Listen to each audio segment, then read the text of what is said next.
Muy bien, después de esta pequeña pausa de la semana pasada, vamos a continuar estudiando la carta a los Hechos de los Apóstoles. Como en otras ocasiones hemos mencionado que pues son más bien los hechos del Espíritu Santo, lo que el Espíritu Santo ha hecho a lo largo de la historia de la iglesia. Y esta mañana voy a leer los versículos 16 al 34 del capítulo 17 de Hechos. Hechos 17, versículos 16 al 34. No sé si van a estar por ahí los versículos, parece que por ahí tenemos un problema. Si están por ahí, qué bueno, y si no, simplemente escuchen con atención lo que Dios nos dice. Hechos 17, versículo 16.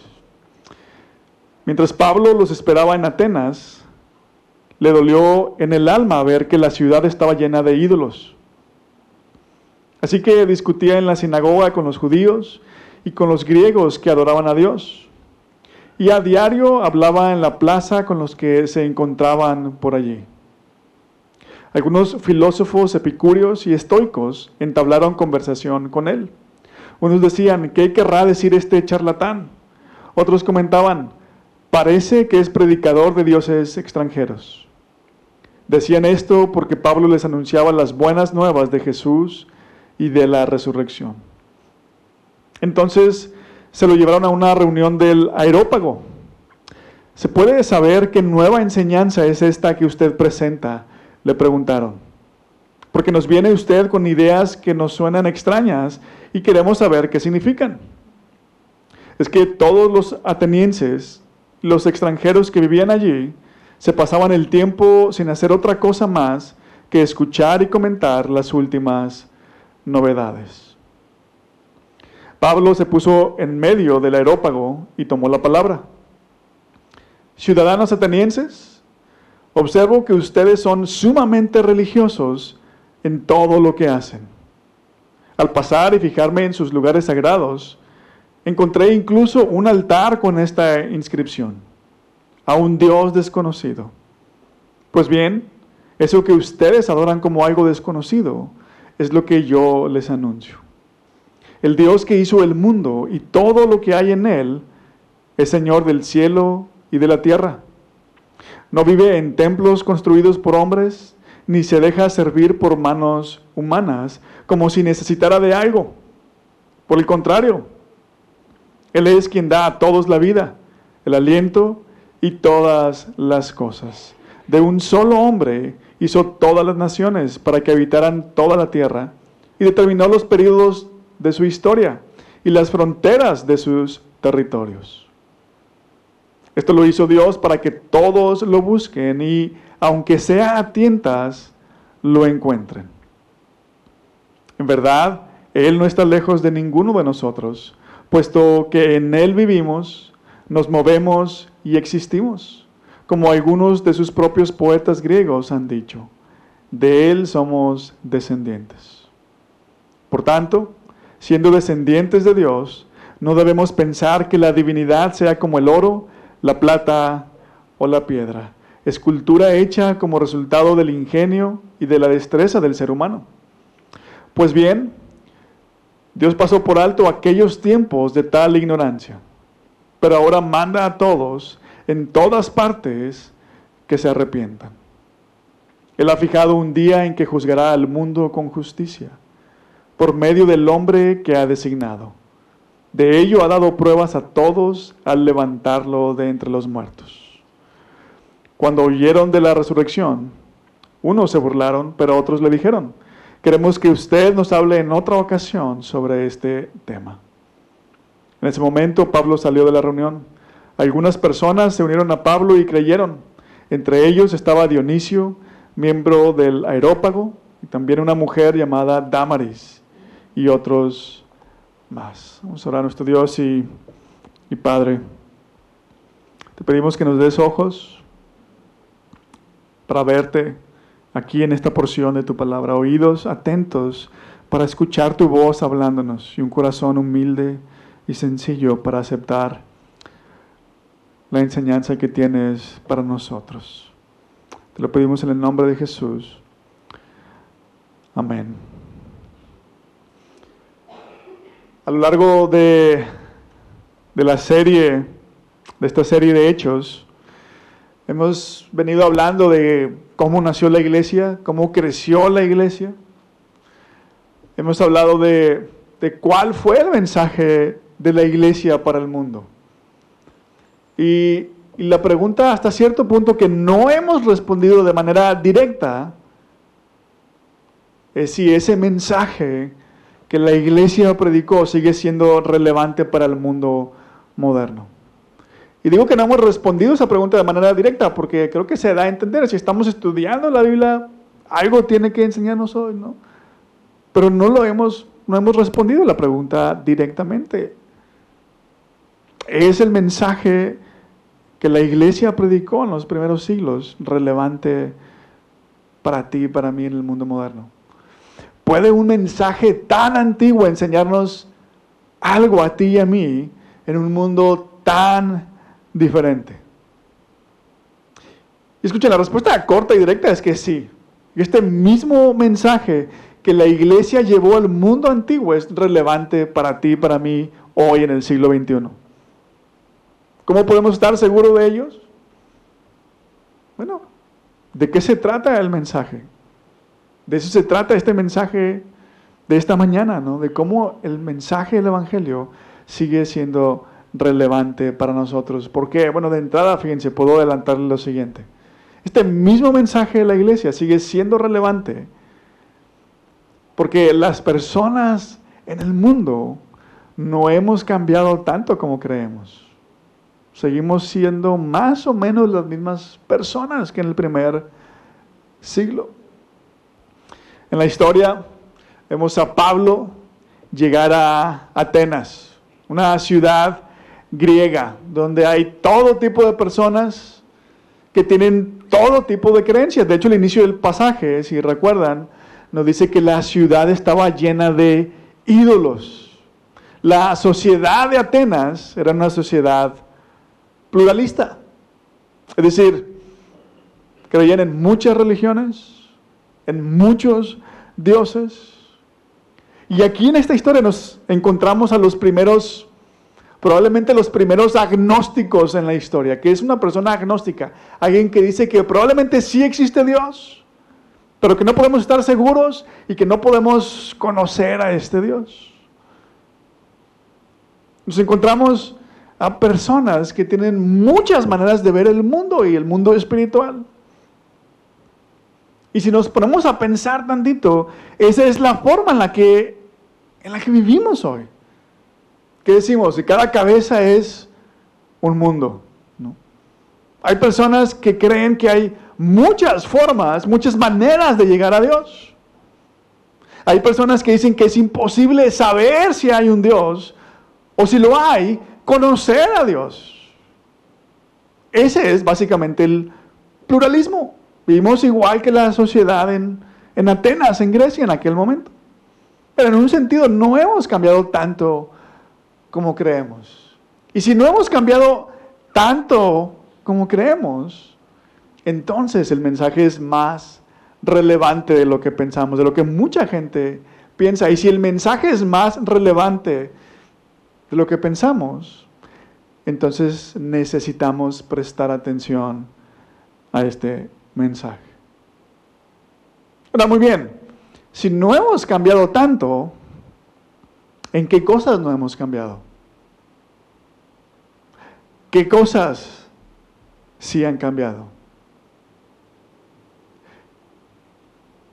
¿Y en qué cosas necesitamos todavía cambiar? ¿En qué no hemos cambiado? ¿Qué cosas no han cambiado? ¿Qué cosas han cambiado y qué necesitamos cambiar todavía?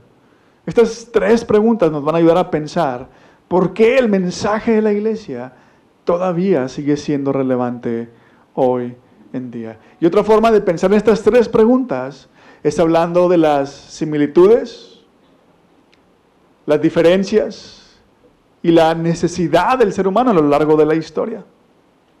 Las similitudes, las diferencias y la necesidad del ser humano a lo largo de la historia. Si logramos ver esto, Si logramos entender esto, entonces vamos a entender la relevancia del Evangelio para nosotros, para el mundo moderno.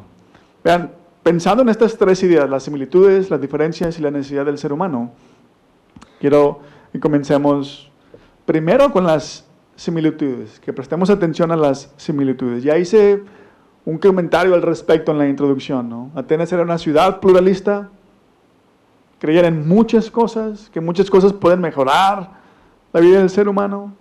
Y esto no ha cambiado en el ser humano. El ser humano sigue creyendo que un montón de cosas van a mejorar su vida, que van a hacer su vida más tolerable, que un montón de cosas pueden hacerlo feliz. Pero ahora quiero ser más específico según lo que nos dice el pasaje. El pasaje nuevamente nos recuerda que Pablo llega a Atenas. Y ahora en esta ciudad sí hay una sinagoga. Vean el versículo 17. Pablo va a la sinagoga y ¿qué hace? Así que discutía en la sinagoga con los judíos y con los griegos que adoraban a Dios. Y a diario hablaba en la plaza con los que se encontraban por allí. Esta era la costumbre de Pablo. Él iba a una ciudad, él iba evangelizando, era un misionero, ¿no? Llegaba a cualquier ciudad que hubiera. Y lo primero que hacía era investigar si había una sinagoga. Si había una sinagoga, iba a la sinagoga y comenzaba a predicarles a los judíos, a los gentiles temerosos de Dios. Después de hablarles a los judíos, se dirigía a los gentiles, a los que no eran judíos, a los que no creían en el Dios del Antiguo Testamento. En este caso, el pasaje se centra en los gentiles, en los no judíos. Y vemos lo siguiente, vemos que Lucas menciona que ahí en Atenas, aparte de toda la gente religiosa que tenía todos estos ídolos, había este grupo de filósofos, o dos grupos de filósofos, los epicúreos y los estoicos. Pablo comienza a hablarles a la gente de Jesucristo, de la resurrección, y estos hombres invitan a Pablo, se lo llevan al Areópago, ¿no? Que era un lugar para discutir ideas novedosas, la filosofía, religión, ¿no? Todas las novedades ahí se discutían, ¿no? Y también era una especie de corte, ¿no? Bueno, Pablo va a este lugar, le habla a la élite, al grupo más intelectual de Atenas. Eso nos está diciendo Lucas, el autor de Hechos. Ahora, ¿por qué menciona estos dos grupos de filósofos? Bueno, hay dos razones muy simples, ¿no? Uno es porque esta es una narrativa histórica, nos está diciendo lo que Pablo se encontró cuando fue a Atenas. Y en Atenas había este tipo de personas, ¿no? Este era el tipo de personas que te encontrabas en una ciudad como Atenas y pueden investigar, ¿no? Fuera de la Biblia, pueden hacer su investigación y se van a dar cuenta que, en efecto, este tipo de personas vivían en esta ciudad. O sea, en un sentido, esta historia no es una historia inventada. Las historias del Nuevo Testamento no son historias fabricadas, son registros, son narrativas de lo que pasó. Esa es una de las razones por las que Lucas menciona estos grupos filósofos. Pero hay una segunda razón, ¿verdad? Además de los grupos religiosos, estos dos grupos de filósofos tenían influencia en cómo la gente pensaba. Lo que ellos proponían tenía un efecto en la gente. Y bueno, ¿qué creían estas personas? ¿Qué creían los filósofos epicúreos y los estoicos? Y justo aquí, en lo que ellos creen, nos vamos a dar cuenta que el ser humano no ha cambiado gran cosa.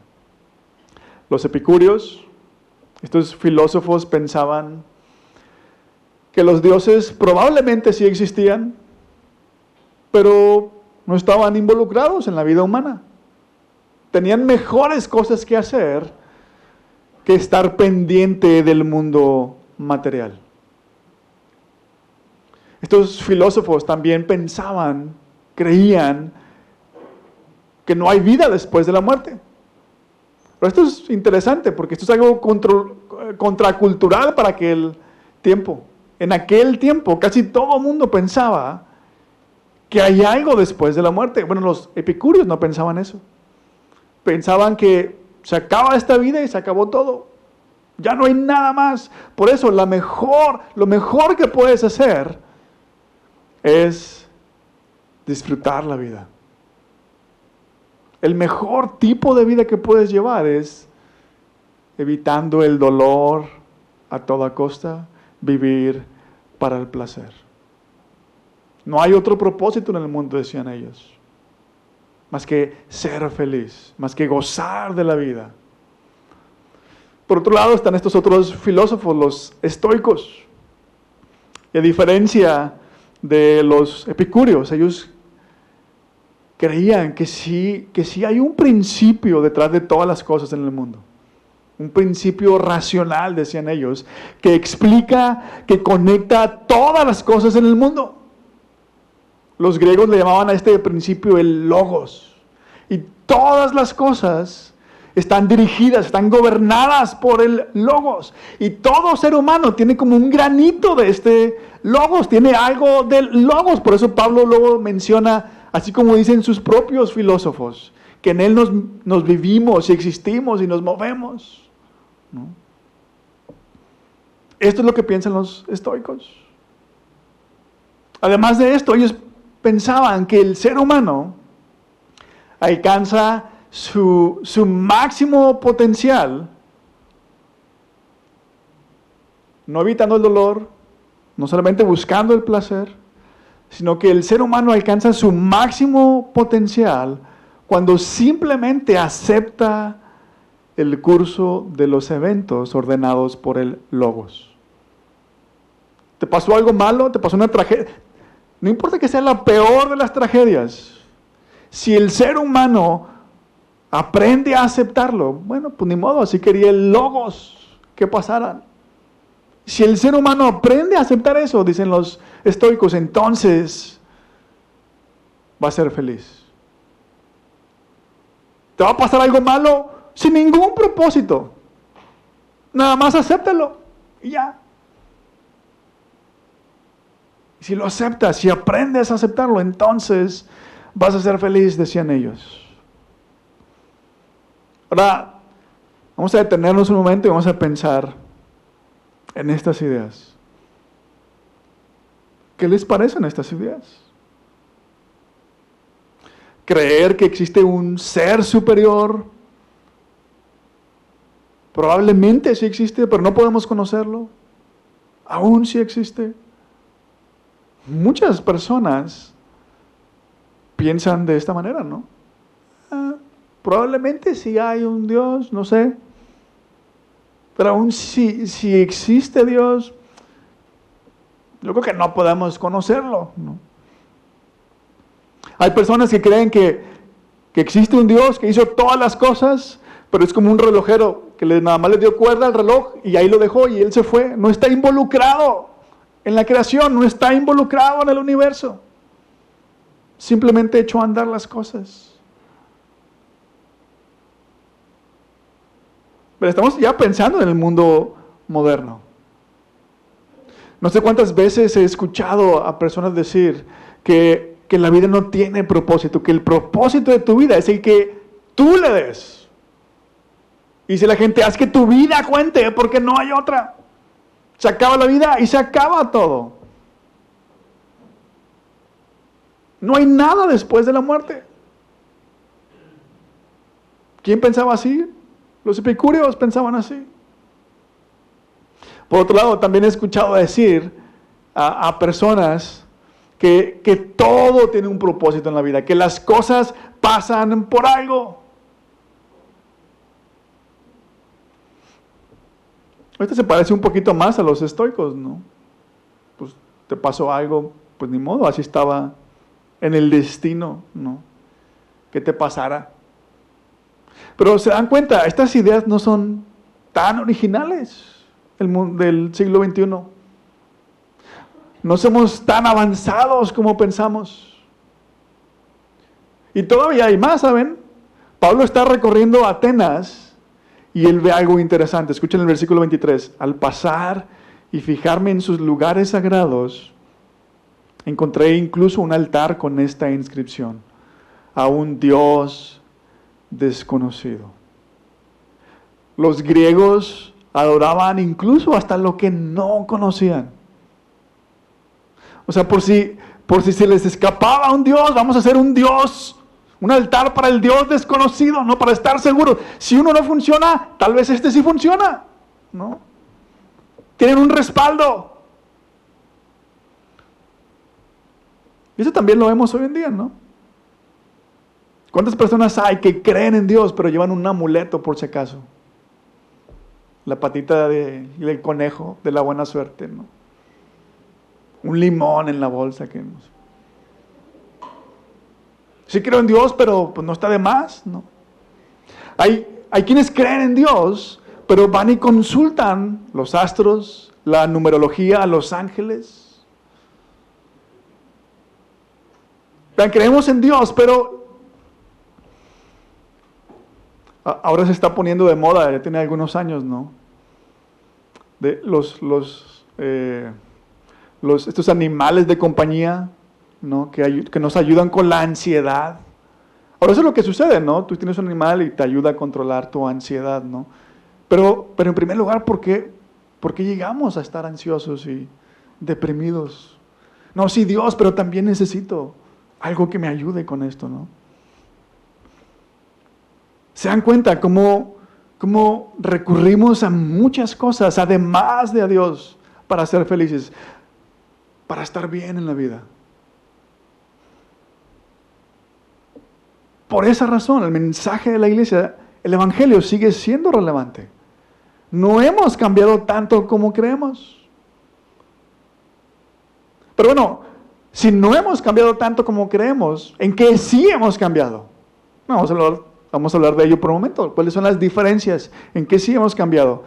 Y debo decirles que las diferencias no son muchas y son superficiales.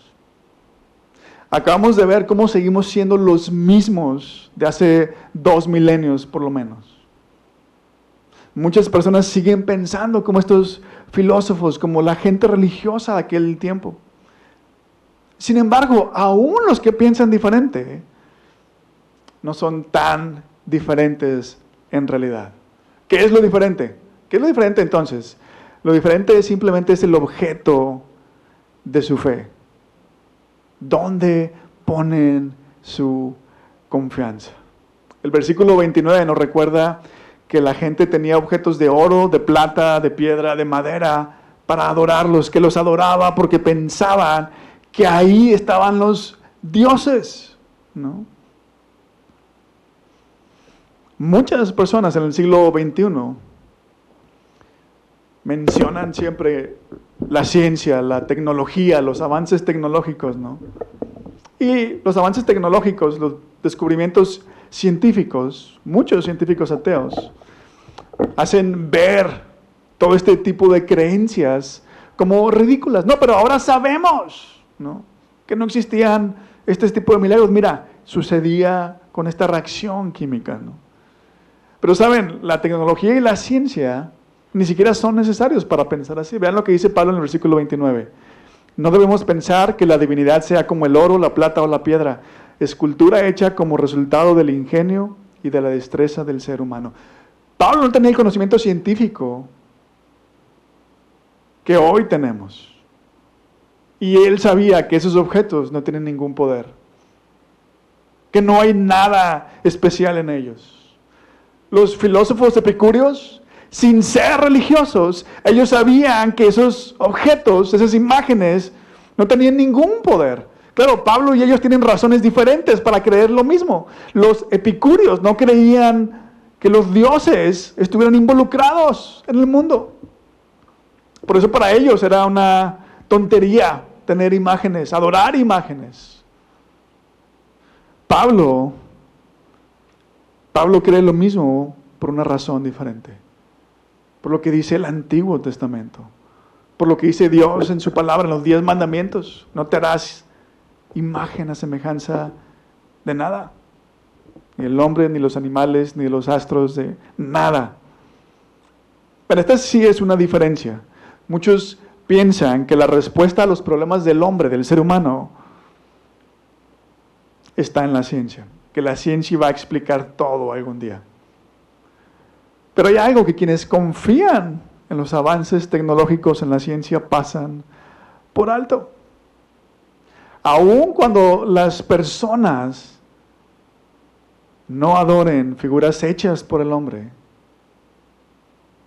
el ser humano sigue adorando algo.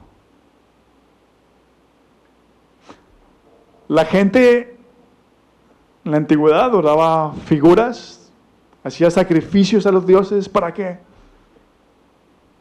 Para obtener algo a cambio, para obtener algo de ellos, ¿no? Ahora la gente hace otro tipo de sacrificios. ¿Para qué los hace? Para obtener algo, para recibir una bendición, ¿no? Voy a empezar mi negocio, tengo que sacrificarme unos años, no familia, no amigos, no descanso, para lograr la bendición económica, ¿no? Esa es la esencia de la adoración religiosa. Hacer sacrificios para ser bendecidos, para no ser castigados. Pero el mensaje de Pablo es el opuesto. Aunque aquí no vemos explícitamente el mensaje de Pablo, lo hemos visto a lo largo de Hechos. Pablo, los apóstoles, los primeros discípulos de Jesús, todos predicaron el mismo mensaje.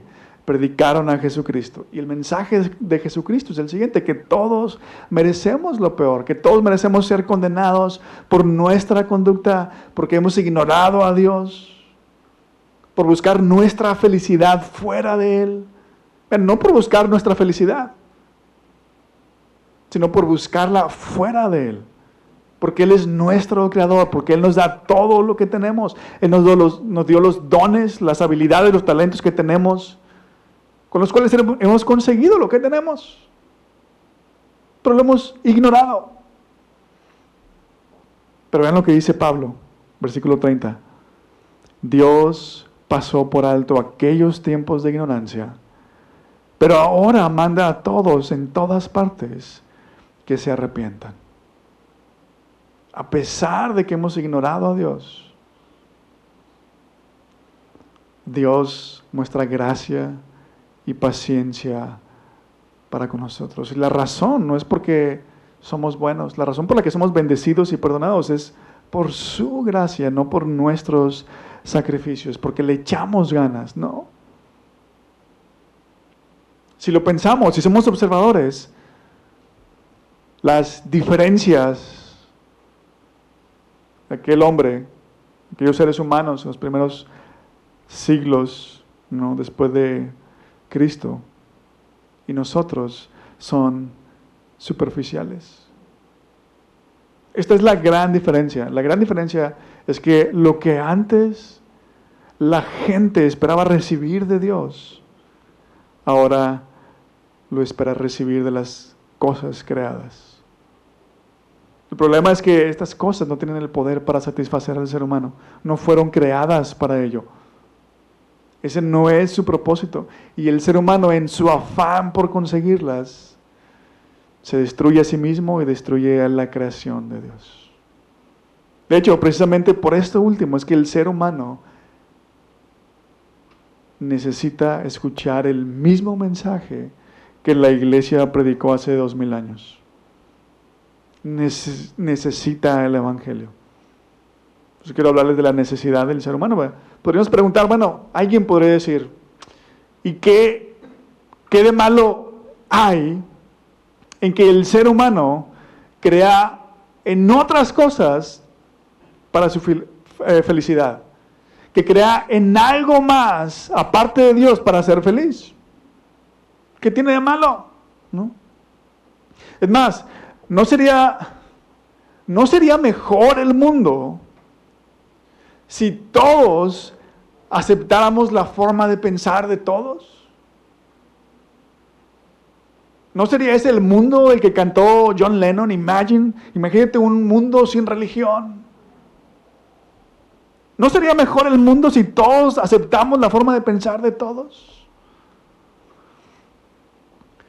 Bueno, hagamos un repaso de lo que el mundo ha pensado en diferentes momentos de la historia. En algún momento de la historia, el ser humano pensó que tenía que sacrificar a otros seres humanos para aplacar a los dioses, o para que los dioses lo bendijeran. Hubo un tiempo en el que los judíos oraban así, escuchen: gracias Dios, porque no me hiciste gentil, ni esclavo, ni mujer.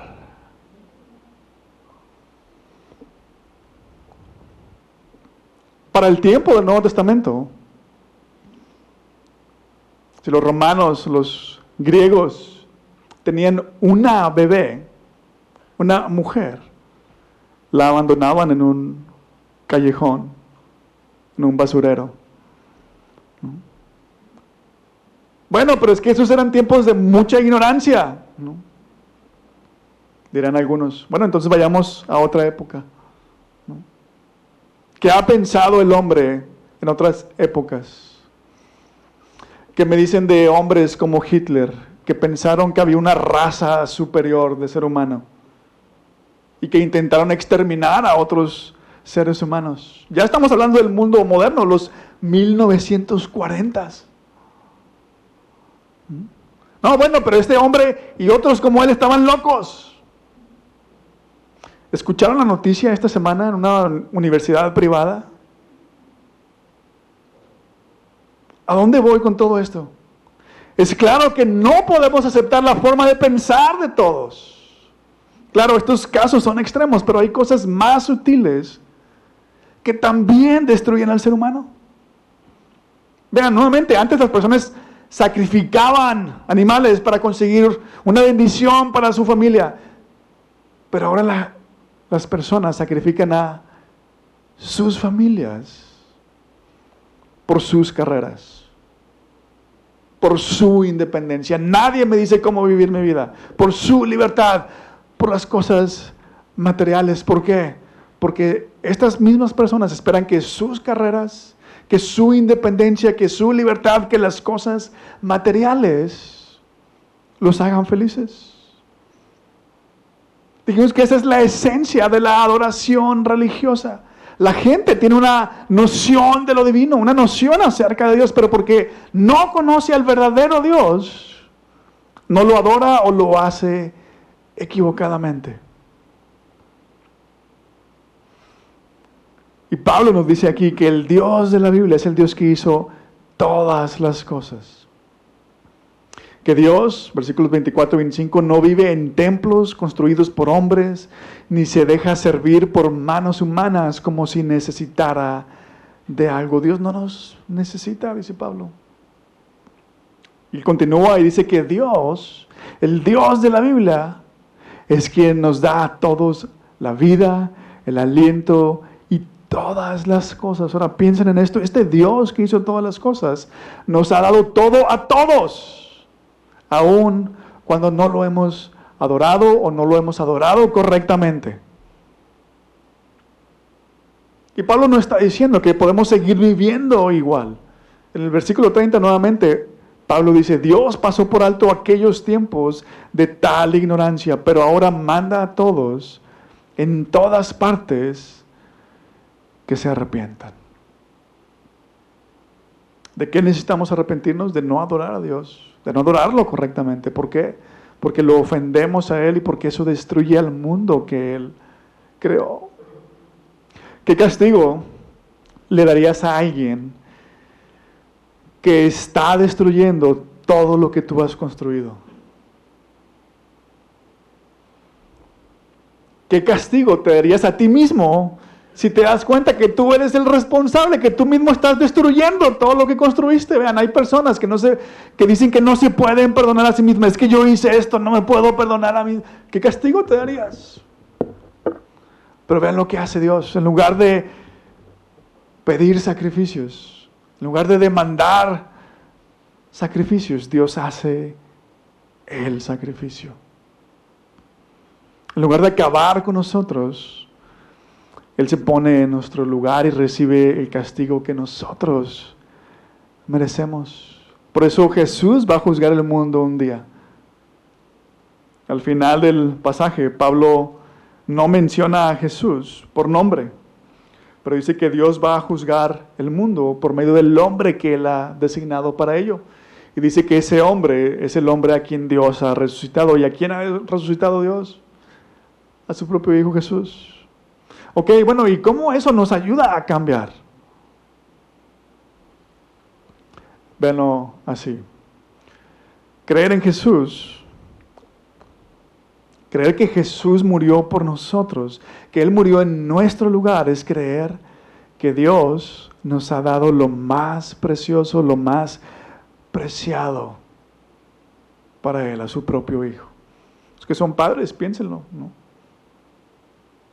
¿Darías a tu hijo como un sacrificio para salvar a alguien más? No.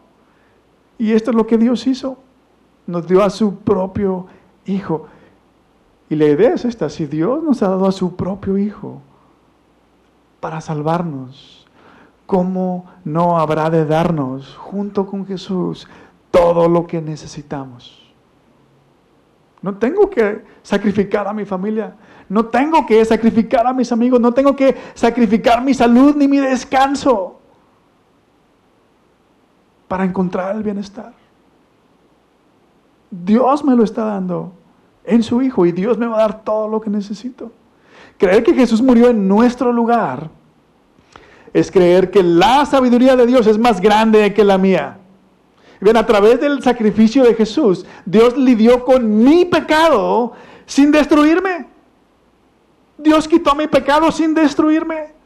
Si algo no está sucediendo en mi vida, puedo confiar en la sabiduría de Dios. Él sabe que tal vez no es tiempo de lo que le estoy pidiendo, o quizá lo que le estoy pidiendo puede desviarme o destruirme. Creer que Jesús no solamente murió, sino que Él resucitó, es creer que no hay algo en la vida de lo cual yo me pueda perder que no tenga su recompensa en el cielo. Tal vez no voy a conseguir todo lo que me he propuesto en la vida, todo aquello para lo que estoy luchando y trabajando. Pero el Evangelio nos dice que lo mejor está por venir. Que las cosas de este mundo no se comparan con lo que está por venir. Entonces puedo vivir para adorar al verdadero Dios, al Dios que me ama, al Dios que dio su vida por mí. Al Dios que muchas veces pareciera que no conocemos. Pero el Dios que se ha revelado en su Hijo Jesús. Vamos a orar. Nuestro Dios y Padre, al pensar, al meditar en lo que este pasaje nos dice, podemos darnos cuenta de que no somos tan diferentes de las personas en el mundo antiguo. Podemos darnos cuenta de que muchas personas, sin estar conscientes, son religiosas, que están adorando religiosamente algo. Pero también es una realidad, Señor, que nosotros que decimos conocerte, muchas veces nos hemos olvidado de quién eres. Pareciera que adoramos a un Dios desconocido. Pareciera que nos hemos olvidado de que tú eres el único Dios que hizo el único sacrificio necesario para bendecirnos, para darnos una vida buena en este mundo y en la eternidad. Perdónanos por ello y ayúdanos a recordar quién eres, quién es tu Hijo Jesús. En su nombre oramos. Amén.